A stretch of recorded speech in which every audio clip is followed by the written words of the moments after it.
Cristiano Ronaldo, vai embora Cristiano Ronaldo, bateu, golo. Balotelli, Aguero! Posse de bola para Portugal, vai Éder, chuta!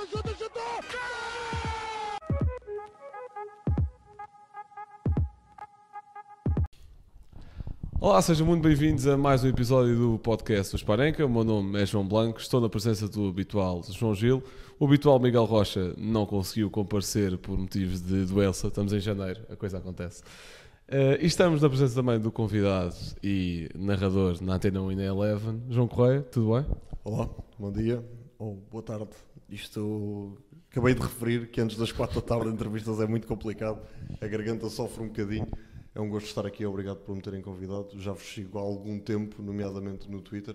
Tenho que às vezes vos descascar em pensamento, mas gosto muito do vosso trabalho. Obrigado, João, obrigado pelas palavras, também gostamos muito do teu e é por isso também te convidámos. Em primeiro lugar, umas perguntas mais direcionadas para ti, antes de abrirmos aqui a discussão também para o Gil e para mim. Em primeiro lugar, queria te perguntar o porquê de ser narrador, ou seja, se foi algo que aconteceu naturalmente, se querias ser jornalista e surgiu essa oportunidade, qual é que foi o processo?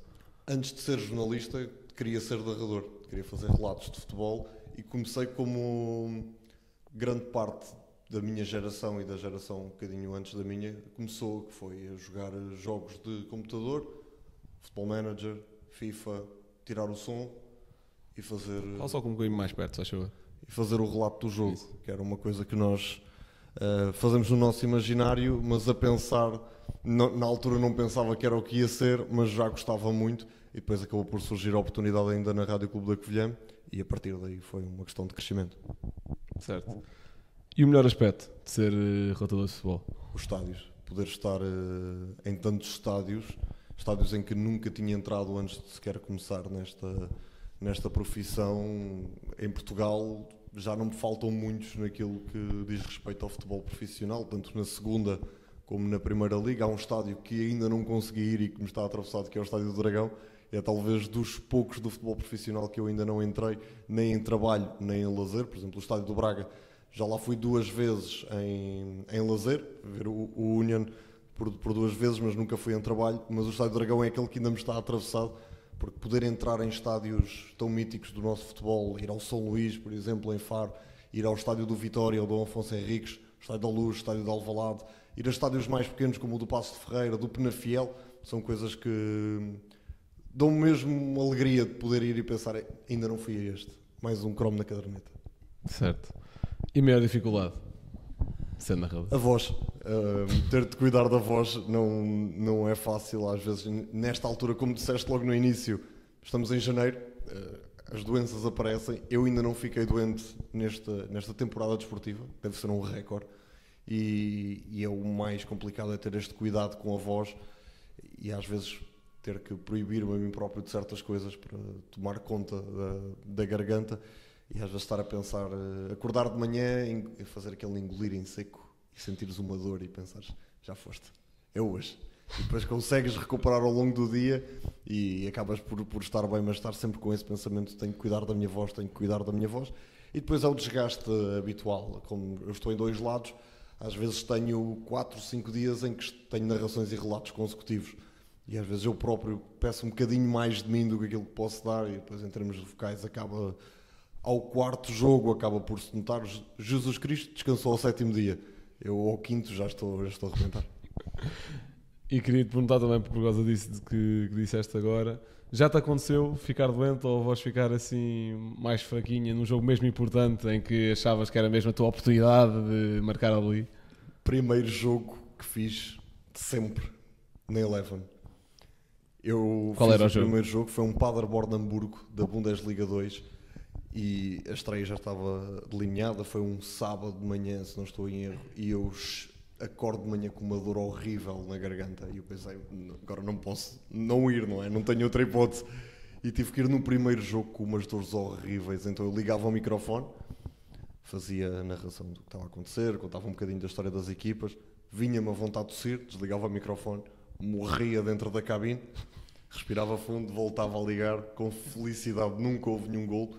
Nesse mesmo dia tive que fazer reportagem do Sporting Moreirense, se não estou em erro, em Alvalade, e foi o jogo todo em sofrimento.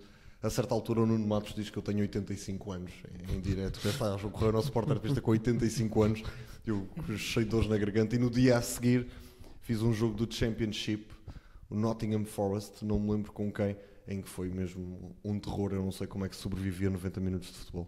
Mas o jogo do Paderborn fizeste sozinho? Sozinho. Pois, é possível. E o do Nottingham Forest também. Ok. Queria-te perguntar qual é que é o melhor jogo que já relataste. É muito complicado. Em termos de rádio, vou ter que, se calhar, recuar não muito tempo até à final da Supertaça de futebol feminino, este ano, em que o Benfica vence nos penaltis o Sporting. Foi um jogo muito intenso, muito complicado, com um jogo muito rápido. Tinha Luís Cristóvão comigo e o Horácio Antunes na reportagem. Foi um jogo muito complicado, muito intenso, muito bem jogado e foi decidido nos penaltis. Não houve um gol aos 90, mas houve penaltis e houve sempre emoção até ao fim. Em termos de televisão já é mais complicado, até porque nós lidamos muito com campeonatos e não temos, e aqueles momentos de decisão às vezes não aparecem tantas vezes, mas assim, o melhor jogo, há jogos que eu chego a casa e digo este foi o melhor jogo que fiz, mas eu sou capaz de dizer isto 3 vezes por mês e é sempre complicado agora escolher um, até porque não me vem nenhum à memória. Ok. E agora a última pergunta mais direcionada para ti, para depois também abrirmos aqui o tema Bundesliga. Queria-te perguntar, recentemente a própria página do União de Berlim pegou em ti para fazer uma história sobre um adepto da União que estava em Portugal. Queria-te perguntar como é que começou essa relação com a União de Berlim e como é que a União de Berlim se apercebeu disso mesmo.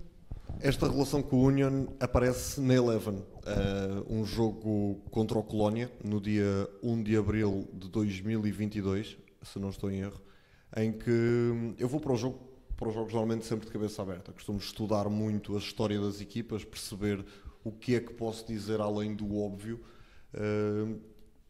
e já ia com aquele bichinho, uma história bonita, este clube tem uma história bonita.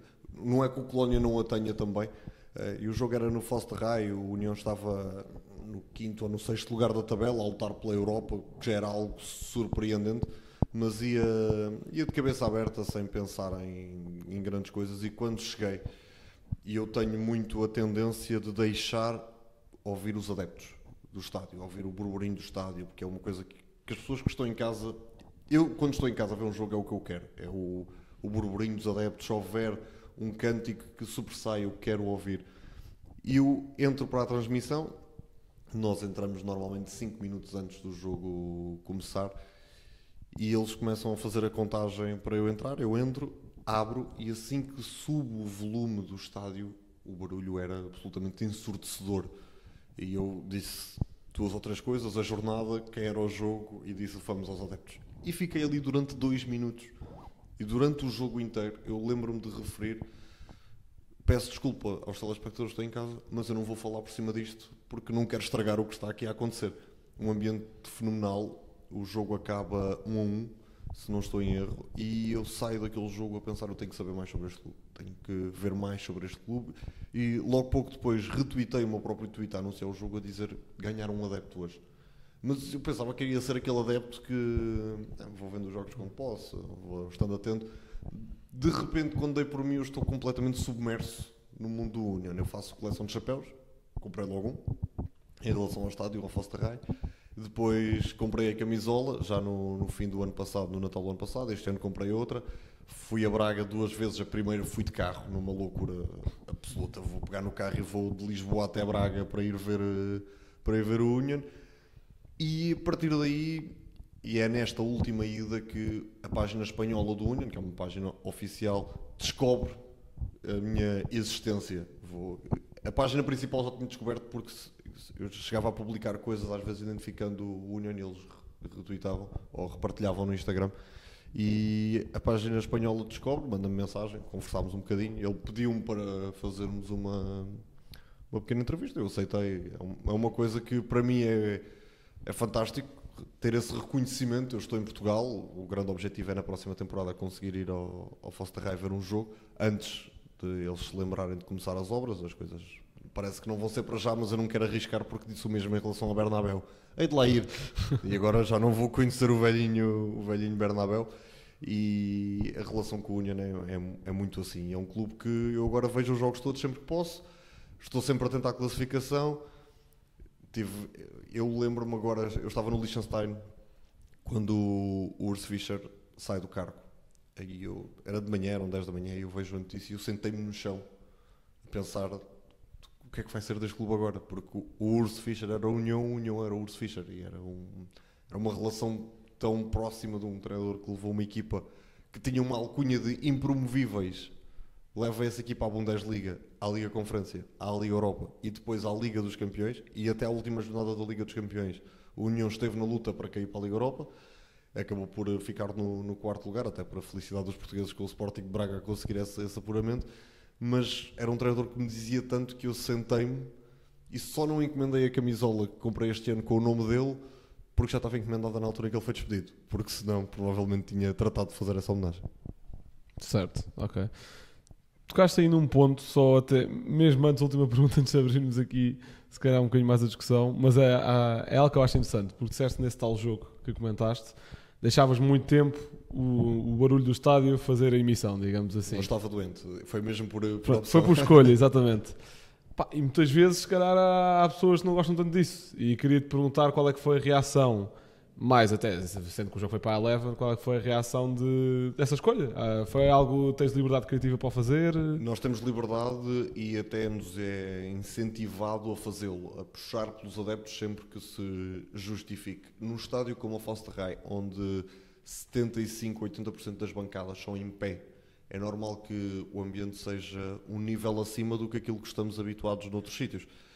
E logo na hashtag fui tendo comentários de pessoas que estavam a gostar, até porque eu sou um bocadinho contra o óbvio, ou seja, aquela narração de a bola está no jogador X, está no jogador Y, porque as pessoas estão a ver, e acho que sentir o que se está a passar, uma sensação de imersão total naquilo que é o estádio, naquilo que é o jogo, nós não podemos fazer muito a nível do trabalho de realização e de câmaras, porque isso é tratado pela Bundesliga, mas tentar dar o máximo possível daquilo que está a acontecer ao telespectador, a quem está em casa, tentar desviar um bocadinho daquilo que é o jogo corrido, a bola, eu não vou estar a narrar, até me faz comichão narrar uma bola entre centrais.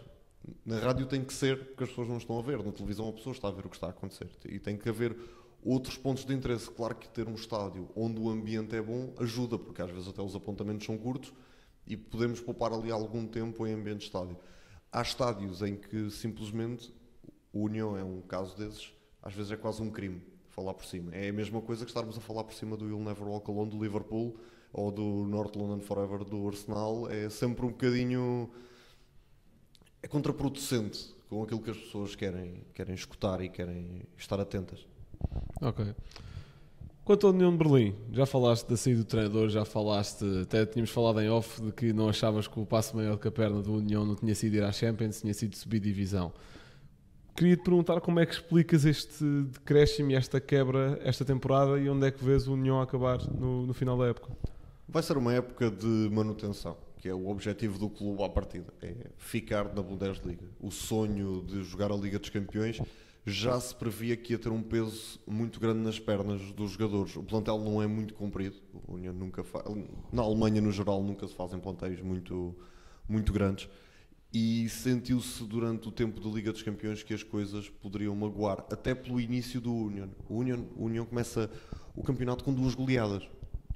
4 na primeira jornada, 4 na segunda jornada, e depois vem a Liga dos Campeões. E é aí que começa o descalabro.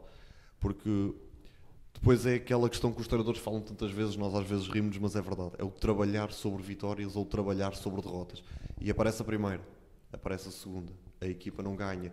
Jogos numa fase inicial que eu lembro-me em que era azar. A bola não entra, os outros vão lá, marcam, e havia ali um problema. E depois o tradicional desligar entre os jogadores e a equipa técnica. Foi o que aconteceu com o Urs Fischer. Até porque o Urs pela primeira vez teve que lidar com um plantel de estrelas, com Kevin Volland, Bonucci, Gozens, e de repente não eram aqueles meninos humildes que vieram com ele da Bundesliga 2 com que ele tinha que trabalhar, apesar de ter lá alguns desses, como o Khedira, como o Ronov, que é um guarda-redes absolutamente brutal, e sentiu ali alguma dificuldade em construir um estilo de jogo que se adaptasse a todos aqueles que eram os jogadores que ele tinha disponíveis.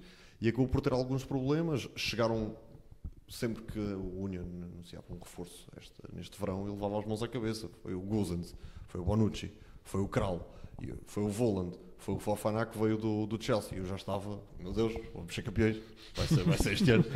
com estes jogadores e com o estilo de jogo, o Union vai ser campeão. Aqui o grande problema, além de tudo isto, foi o estilo de jogo. Durante 3 temporadas na Bundesliga, o Union era uma equipa de vamos jogar atrás, defender, chamar o adversário, Becker na frente, Sibatsu na frente, jogadores rápidos, colocar a bola rapidamente na frente, marcar o gol. Esta temporada a União apanhou outro tipo de cenário, que foi as equipas já não assumiam o jogo. E houve ali uma dificuldade. O futebol da União, e olhando aquilo que é o Twitter alemão e estando dentro por parte dos adeptos, a opinião era muito simples. O futebol do União é o mais simples do mundo. Na defesa defende-se, no meio campo chuta-se para a frente, na frente ataque chuta-se à baliza. E o estilo era este. A partir do momento em que tens equipas que já não te permitem só fazer isso, porque elas próprias já vão defender e já vão estacionar o autocarro contra ti, vais ter um problema que de repente o teu estilo de jogo das últimas 4 temporadas vai ter que mudar. E o Fischer claramente não estava pronto para isso. Não sei se Bielitsa é o treinador certo. Para já está a correr bem. Vamos ver o que é que até o fim da época vai trazer. Gil, pegando em ti também para a conversa, culpa de moderador, ainda estás calado. Queria te perguntar, também se calhar fazendo um pequeno paralelismo, obviamente que em escalas diferentes não te sintas já ofendido, com a vinda de Di Maria para o Benfica, achas que às vezes é mais contraproducente ter assim um jogador se calhar um bocadinho acima do nível do clube, não querendo obviamente escorar o nível do Benfica? Percebo o que tu estás a dizer. Achas que é mais contraproducente, tendo em conta já o seu estatuto, que se calhar não quer tanto estar dentro de um grupo e se calhar ser tantas vezes opção vinda numa segunda linha, como foi o caso do Bonucci no Union? O que é que achas sobre isto? Pá, olha, uma boa pergunta. Tem aspectos positivos e obviamente aspectos negativos. Se nos lembrarmos, por exemplo, vou fazer aqui já uma alusão ao jogo de ontem, do Benfica, em que o Di Maria não faz um jogo nada brilhante, a defender não defende, e depois marca um gol que é importantíssimo, que dá um empate na altura. Portanto, é isto que esse tipo de jogadores trazem.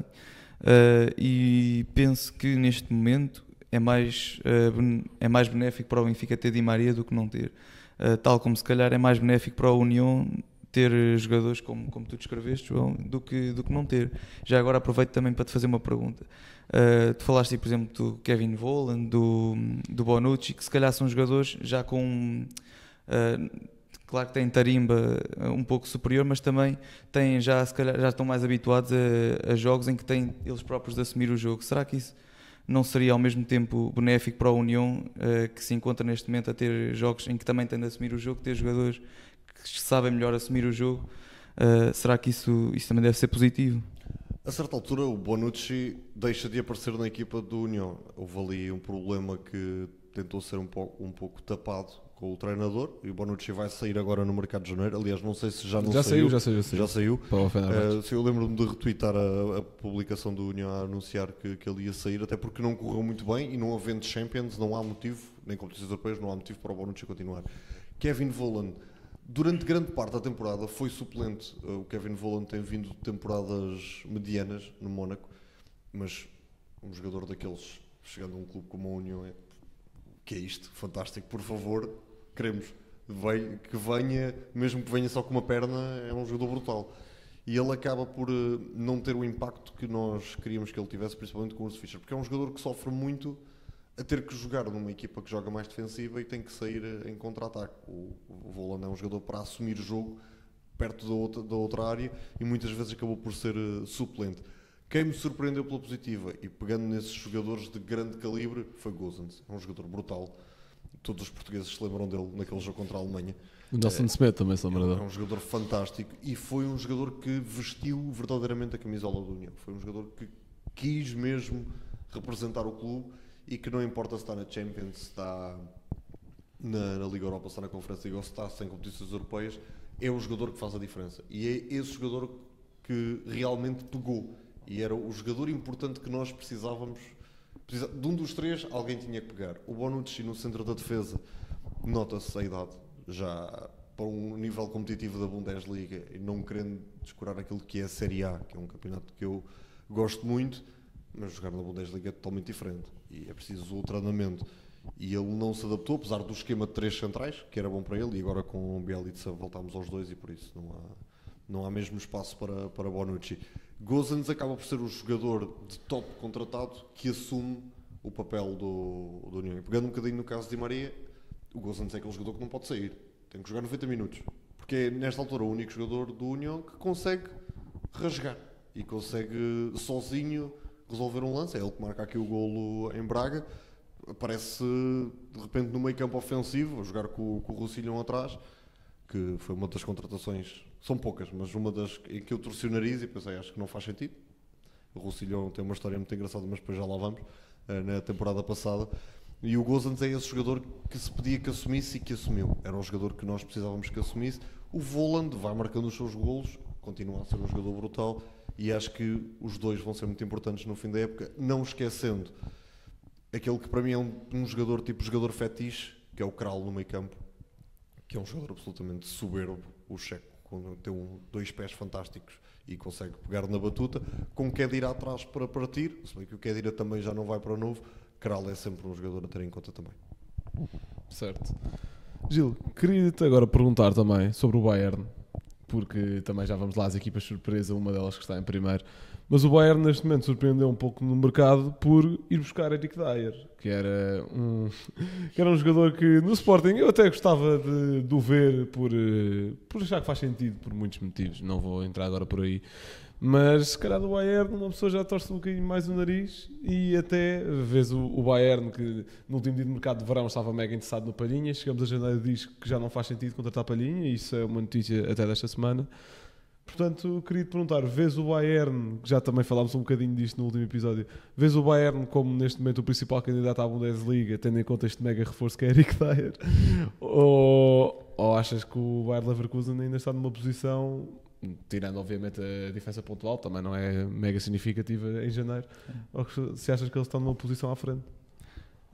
Pronto, olha, vou já estabelecer um paralelismo. Eu penso que uma saída, por exemplo, de Eric Dier, se fosse para o Sporting, seria mais ou menos equivalente ao que foi Vertonghen para o Benfica aí há uns anos, e penso que seria o caminho mais natural, não é? Porque o Eric Dier nunca foi um jogador de topo, se calhar das melhores equipas do mundo. Foi um jogador de boas equipas, como é o Tottenham, naturalmente, é um bom jogador.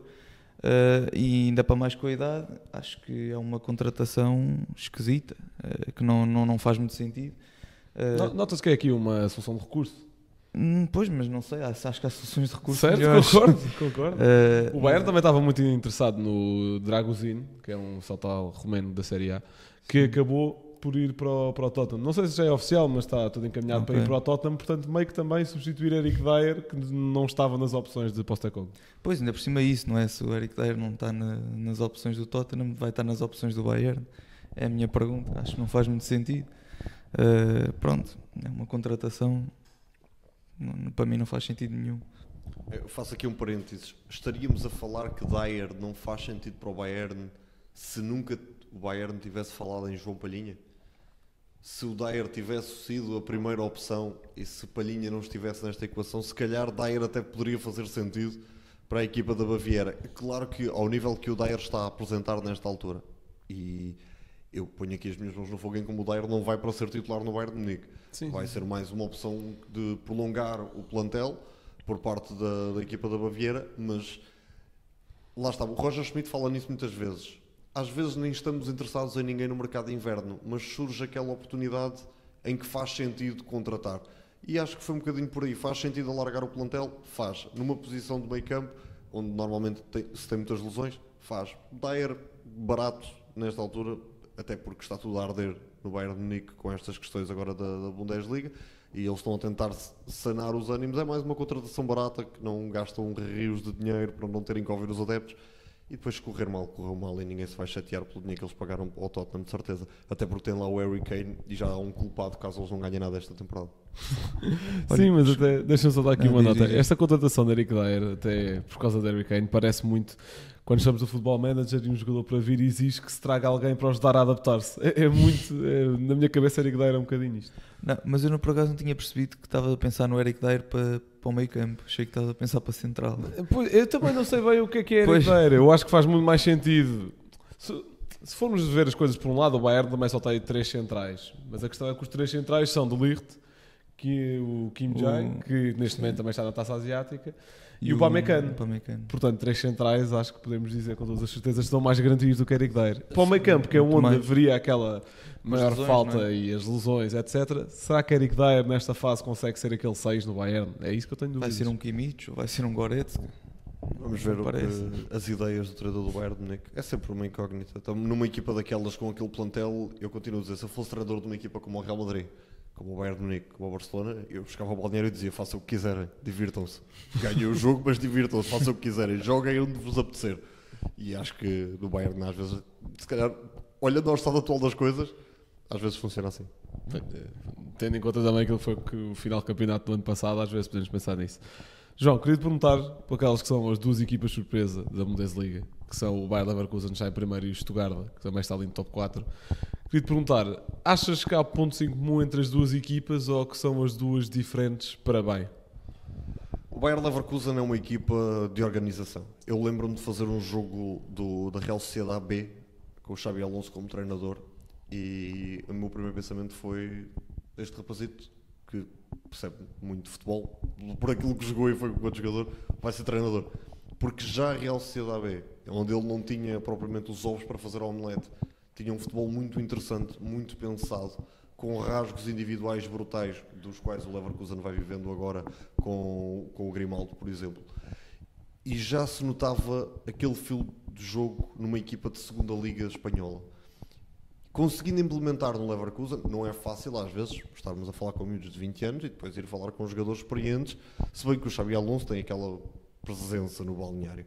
E ele acaba por fazer uma equipa em que é segura com bola e arrisca nos momentos certos.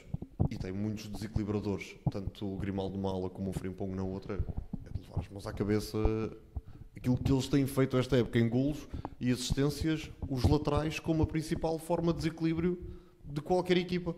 E o que o Xabi Alonso está a fazer é fantástico. O Stuttgart,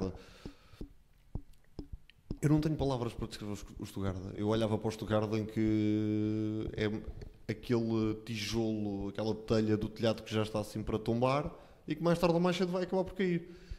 E de repente levo com eles em primeiro lugar da Bundesliga, a lutar com o Leverkusen, em lugar de Liga dos Campeões, muito dependentes de Guirassy, que acaba por ser também o homem-golo da equipa do Stuttgart e o principal abono de família, até que, quando o Guirassy não esteve por lesão, se notou bastante a ausência do jogador no Stuttgart. E é uma equipa dependente de um jogador e acho que este bom momento pode durar, por aquilo que já referi há bocado, trabalhar sobre vitórias, mas não vejo o Stuttgart com capacidade para ficar nos 4 primeiros do campeonato.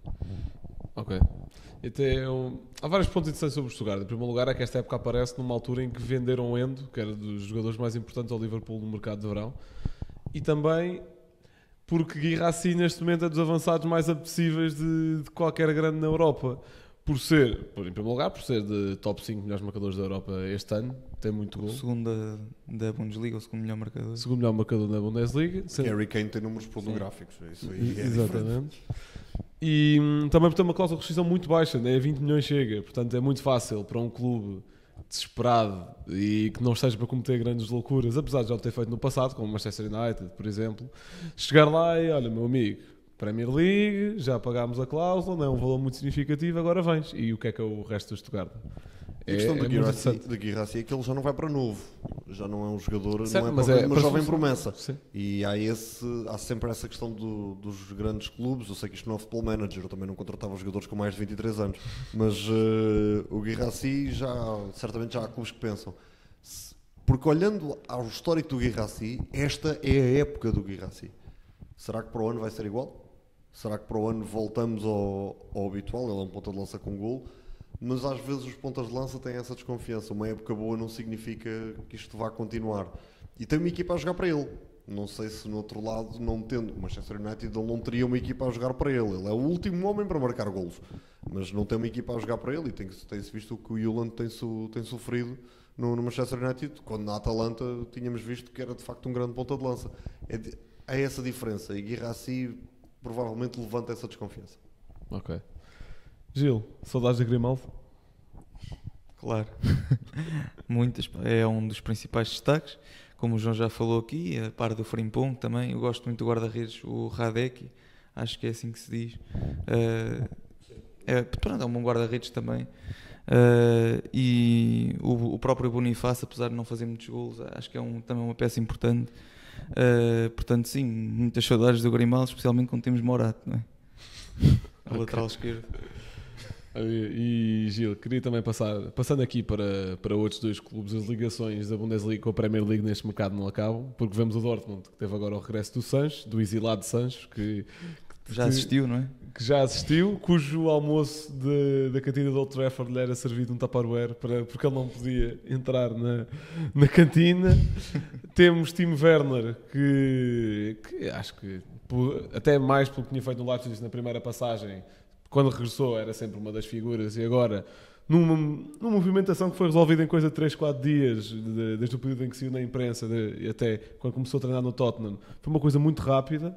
Com estas ligações eu queria te perguntar, e também com as equipas surpresas e com o Bayern Munique, que é sempre o candidato crónico, vês o Dortmund e o Leipzig ainda a conseguir entrar aqui a luta pelo título, mais numa luta pela Liga dos Campeões?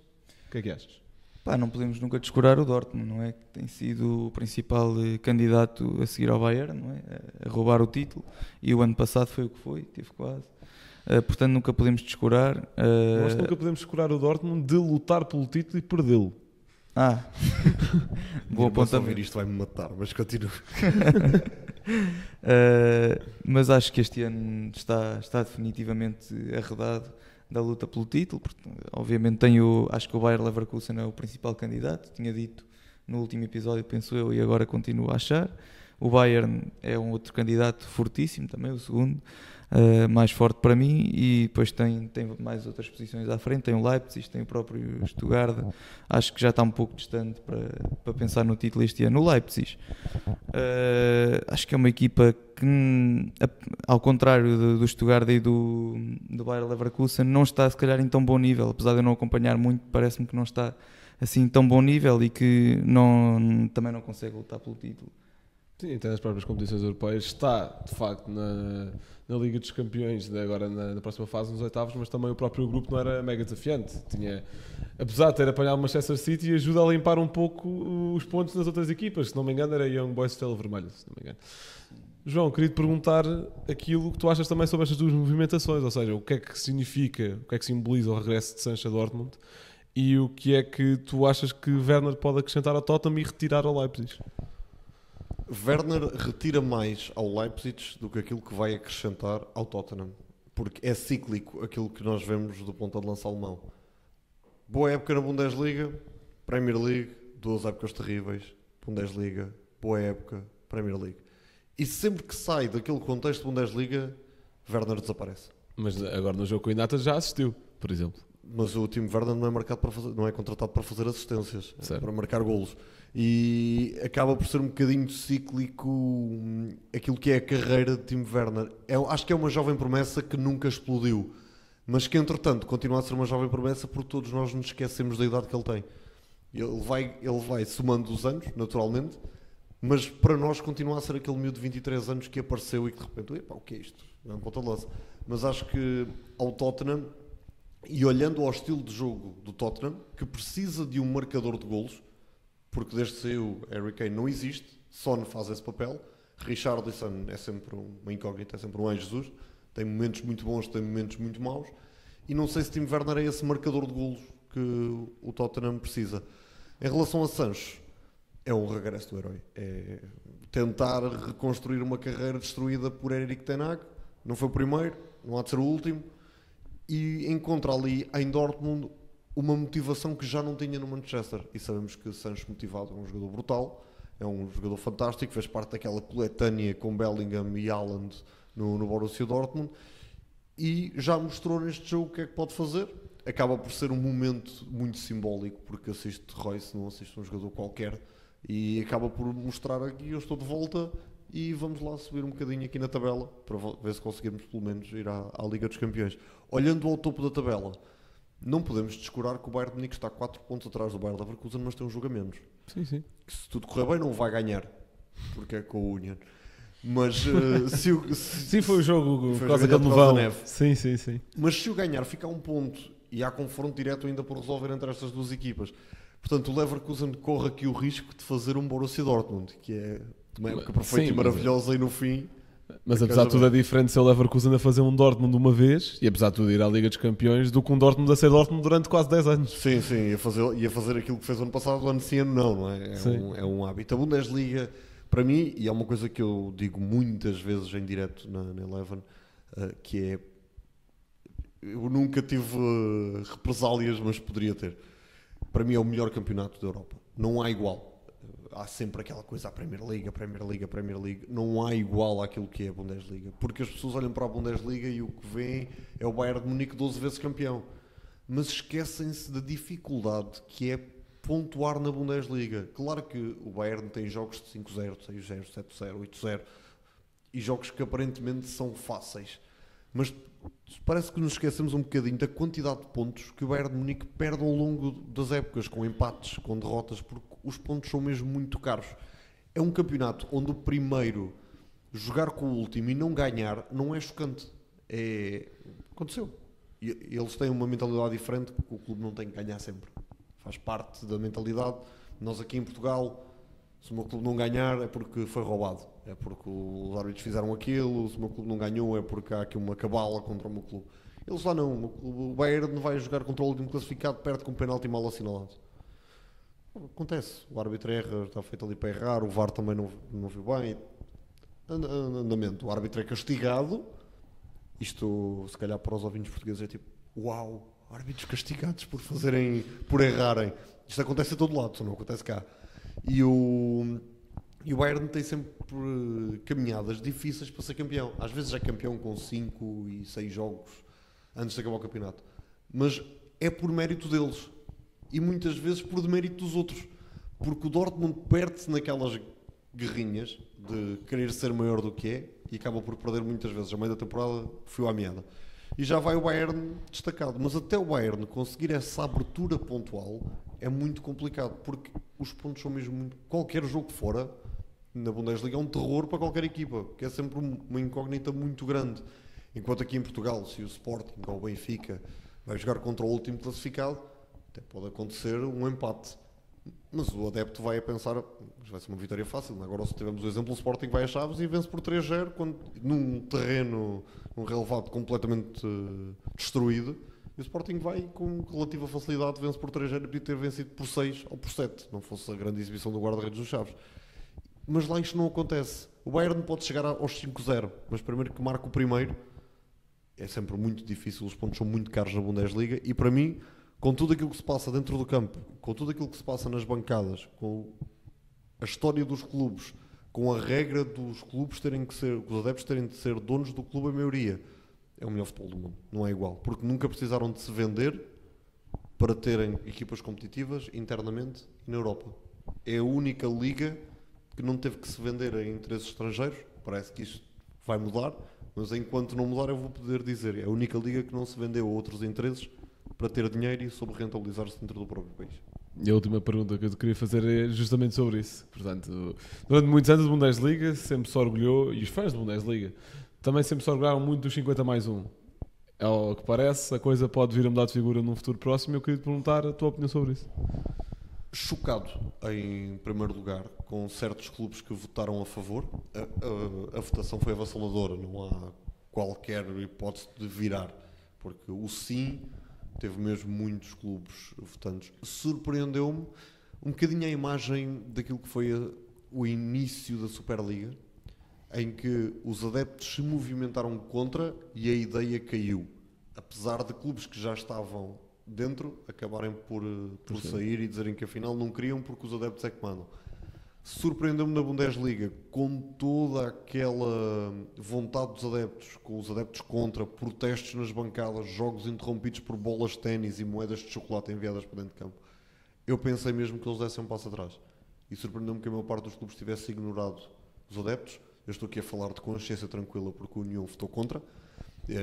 Mas eu percebo num outro ponto de vista que é, há clubes que precisam desse investimento. E clubes de topo. O Dortmund uma das equipas que vota a favor, precisa desse investimento, porque precisa de chegar ao Bayern.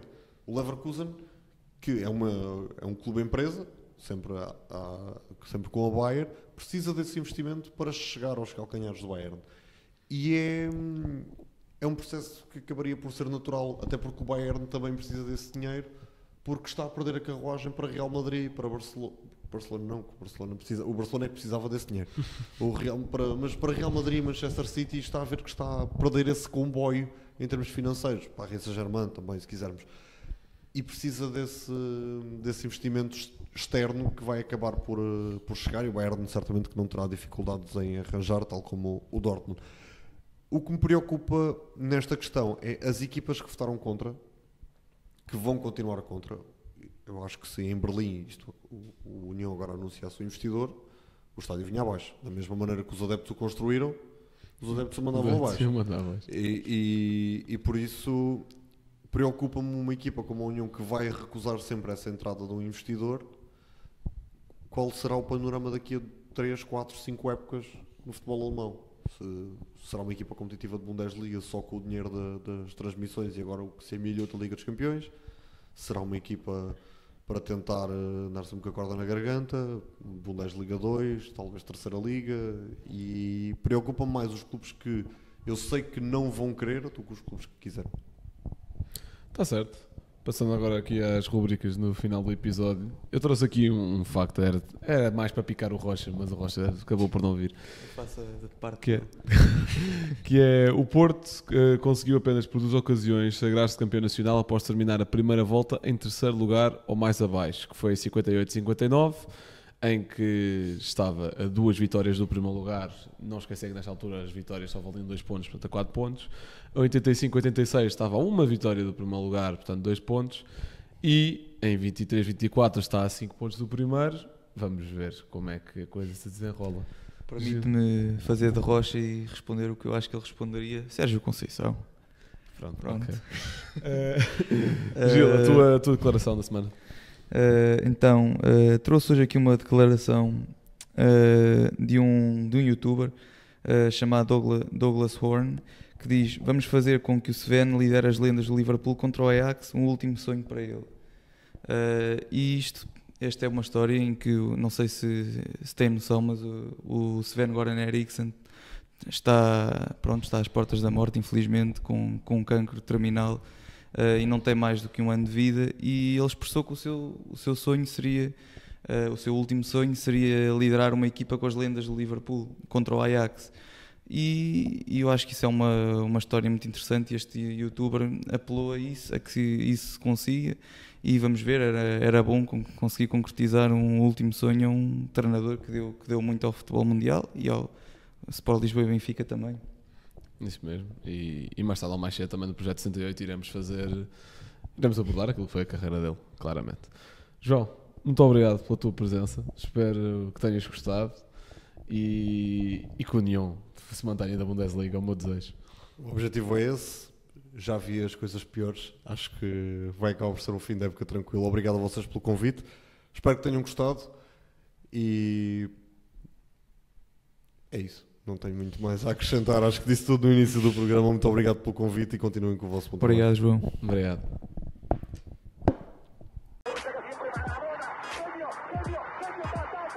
Liverpool 3-0. Corner taken quickly, Origi!